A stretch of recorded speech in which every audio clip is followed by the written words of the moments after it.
Hi, this is Danny O'Dwyer from GameSpot reading the words of reviewer Austin Walker. Project Cars doesn't have unlockables. You don't amass a fleet of high-performance vehicles. You don't buy any new drivetrains or earn prototype engines. You can choose to work your way through a long career of tiered racing events, but even this is optional. You can just as easily start at the highest race class with the best cars, facing the toughest competition. Project Cars doesn't deliver a fantasy of accumulation and progress. What it does deliver is a simulation of racing as tense as it is deep. This simulation is rolled out across 4 modes. The solo race and online modes let you build any race you'd like from a set of cars, tracks, motorsport restrictions, realism settings, and weather conditions available. While the range of vehicles is wide, there are some notable absences. If you're desperate to drive Ferrari, Porsche, or Honda, for instance, Project Cars isn't going to meet that need. But the cars that are available look appropriately gorgeous, and learning each vehicle's intricacies offers a singular pleasure. Holding the reins of a growling Ford Mustang is wildly different from zipping around a track in a little supercar. Career mode puts you in the role of a driver as you move from one tier to another, signing contracts with new teams, earning new sponsorship, and going after self-chosen goals and achievements. A Range of Motorsports is available with low tiers devoted to karts, the middle tiers offering some open-wheel races and GT events, and the top tiers introducing prototype racing series. And the final mode is Driver Network, which offers players the chance to compete against each other in an asynchronous time trial challenge. Winning means not just racing well, but by understanding how to tune your car to better fit the race's track and conditions. There are dozens of characteristics for you to learn about, adjust and test out.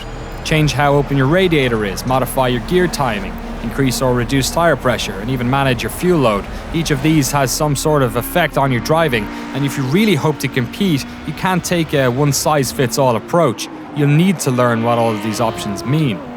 Unfortunately, unless you already know the ins and outs of car tuning, this means that you'll need to seek help outside of the game. The bottom of the tuning screen says that you can troubleshoot issues by asking your engineer, but there's not actually a way to do that in the game. Short descriptions of the tuning options give you a broad idea, but for the specifics, you'll need to turn to fan-made guides and tutorial videos.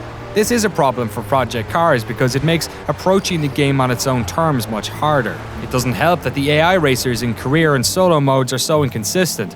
With the default difficulty settings, the other drivers vary between smartly aggressive and totally passive. Why should you spend an hour learning how to master the line of Sonoma Raceway if you can win by a margin of 12 seconds even when you don't put time into studying the track? Couple this with a rare but very annoying bug that randomly switches you from first to last place, and the whole experience can get a little bit sour. The multiplayer mode sidestepped the problem of unpredictable AI, and it's in the online competition that Project Cars shines brightest. Online, it all comes together. It's the last lap, and you're fighting for space against a group of 10 other real-life players. You pull ahead, and suddenly you're neck and neck for first place going into the final straightaway. You notice it before your rival does. His car just isn't keeping up with yours. After the race is over and everyone is congratulating everyone else on a good race, your rival says something like, "Man, I don't know what happened there. It's like the car just gave out on me." And though you can't be sure, you think you know that it's because of how much fuel was left in the tank. You tested that during the practice session, and that work had paid off. That's Project Cars at its best. No experience points, no parts to buy, no cars to add to your collection. The audacious decision to offer everything up front informs the rest of Project Cars' design, making it distinct and sometimes frustrating. Other games in the genre work like Skinner boxes, offering rewards according to a special schedule designed to keep the player hooked.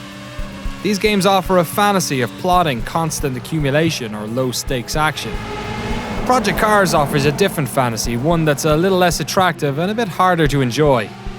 The fantasy of learning how to do something difficult.